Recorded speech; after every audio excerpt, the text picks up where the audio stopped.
Ikaw na lintik na bulag ka. Aray ko. Lahat na lang ng bagay dito nababasag mo. Nay, sakit po, Nay. Aray ko po. Aray ko, Nay. Bitawan niyo po ako, Nay. Nasasaktan po ako. Wala ka na ng pakinabang, perwiso ka pa at pabigat ka pang hayop ka. Bes, tingnan mo. Nakompleto ko na yung mga titulo. Siguro sa susunod na araw, mapapatayo na yung mall. Talaga? Eh di mabuti. Naku, ito na yung pinakamatagal mo nang hinihintay. Pero Bes, tinuloy mo pa rin ba na pati yung lupain ng pamilya mo, binili mo? Oo naman. Di ba yun naman talaga yung plano ko mula umpisa pa lang? Nabilhin ang mga lupain nila nang manirahan sila sa kalsada at maranasan nila yung ginawa nila sa akin. Sa totoosin nga, kulang pa nga yun eh. Kasi gusto ko, mas gumapang sila sa hirap. Bes, hindi sa nangingialam ako ha. Hindi yata parang sobra naman yung ginagawa mo sa pamilya mo. Hindi mo pa rin ba sila napapatawad hanggang ngayon? Bes, kawawa yung pamilya mo. Hindi ka ba naaawa sa kanila? Ano? Maawa? Bakit? Ha? Naawa ba sila sa akin doon? Hindi. Pinagtabuyan nila ako. Kinawawa. Alam mo, Bes, dati, ako naman talaga yung breadwinner sa pamilya namin eh. Lahat. Financial, lahat ng tulong ibinigay ko na sa kanila. Halos wala na nga ako itira sa sarili ko eh. Sa kagustuhan kong mabigyan ko lang sila ng magandang buhay. Pero anong isinukli nila? Simula nung na-aksidente ako, simula nung nabulag ako, sino nalapitan ko? Wala. Dahil yung pamilyang inaasahan ko na tutulong sa akin, nasan sila? Pinagtabuyan nila ako.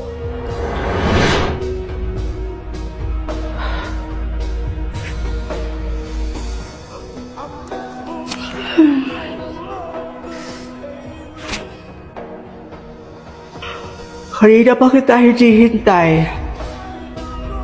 Tandag-tanda ko na. Pinupuyat mo pa ako.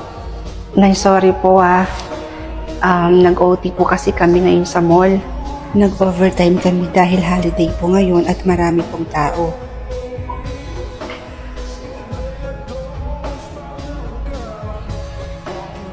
Sweldo mo ngayon, di ba? Okay na.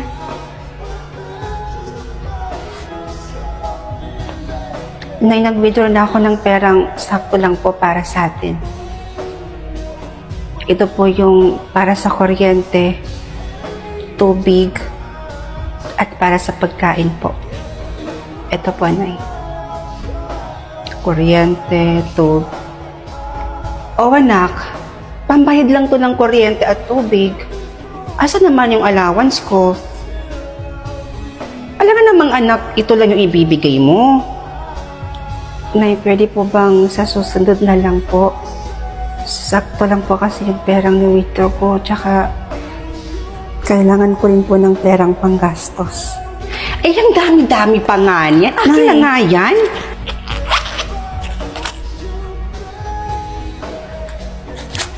Ayan. Nay, simula sa araw na to, ako na mismo ang hahawak ng ATM mo, ha? Bakit kailangan niyo pang kunin yung ATM ko? Eh, nagbibigay naman po ako sa inyo ng pera.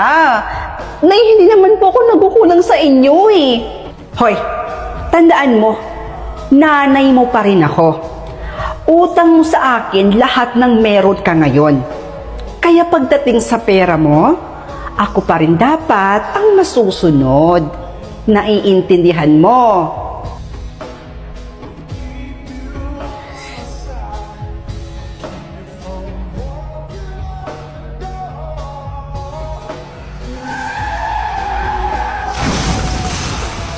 Mrs., pasensya po pero tuluyan na pong nabulag ang anak ninyo dahil po sa malalang aksidenteng nangyari po sa anak ninyo.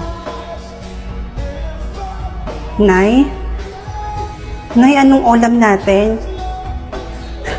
Aba, ang lakas naman yata ng loob mo maghanap ng ulam. Bakit? May ibinigay ka bang pera sa akin pambili ng ulam mo? Eh lahat nga ng ipon mo sa pagpapagamot mo lang napunta. Dahil sa katangahan mo. Alam mo kung hindi ka lang naman nagpakatanga at nagpakasagasa? Eh di sana ang ganda ng buhay natin ngayon. Kaya mag-ulam ka ng asin.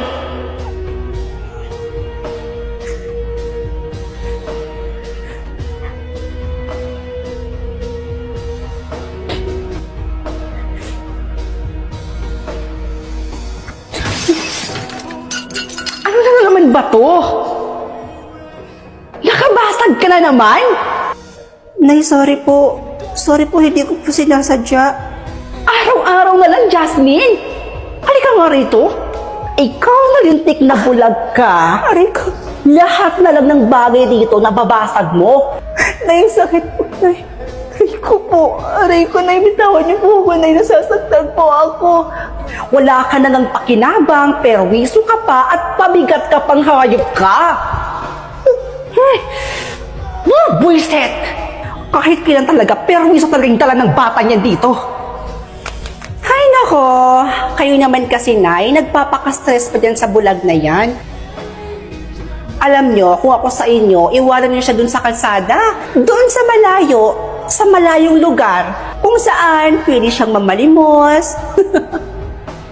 Ewan ko na lang talaga kung makabalik pa yan dito. Nay, saan po ba talaga tayo pupunta? Kanina pa po kasi tayo lakad ng lakad eh. Pagod na po ako. Oh, nandito na pala tayo. Ay ko. Oh, itong lahat ng gamit mo. Dito ka lang ah. Bakit, Nay?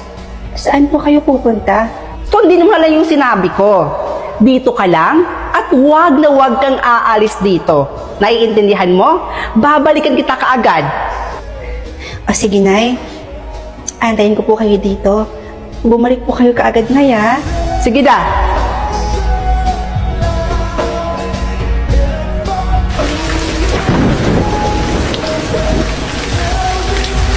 Nay? Nay, nasa na po ba kayo?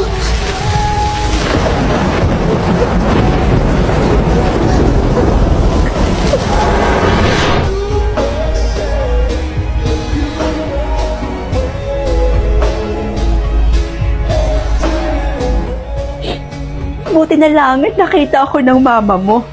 Dahil kung hindi, hanggang ngayon, palabi-labi pa rin ako sa kalsada. Baka hanggang ngayon, hindi ko alam kung buhay pa ba ako. Tapos yung pamilya ko, habang wala ako, namumuhay sila ng payapa, masaya, habang ako nagdudusa. Kaya kung hinihiling mong patawarin ko sila, hindi ko yun gagawin. Mas gugustuhin ko pang manirahan ako ulit sa kalsada or mas gugustuhin ko pang mabulag kaysa patawarin pa sila. Hindi ko yun sila mapapatawad kahit kailan.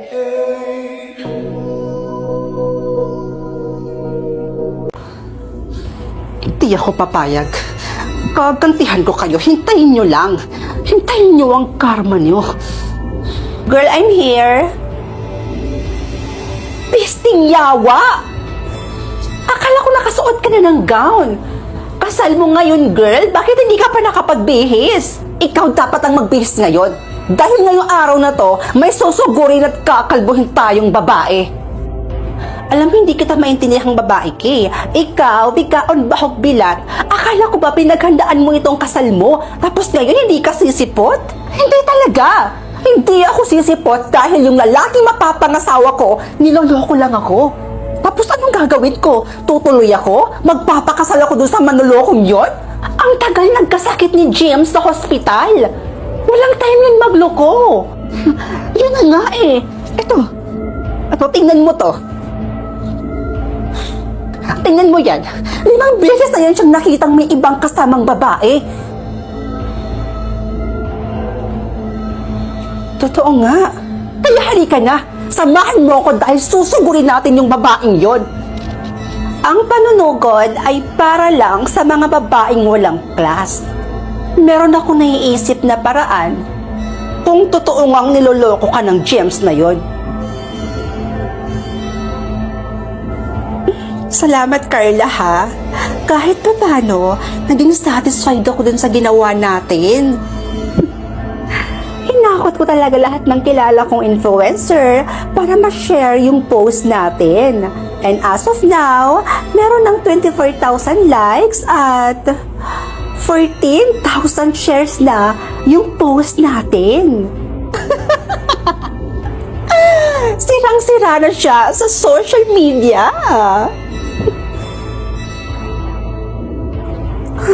Naririnig mo ba yung sarili mo, James? May pruweba ako. At kahit anong gawin mong pakiusap, hindi ko i-delete yung post na yon. Yun na lang kasi yung tanging paraan para makaganti ako sa inyo. Sa inyo ng babae mong mukhang bilat.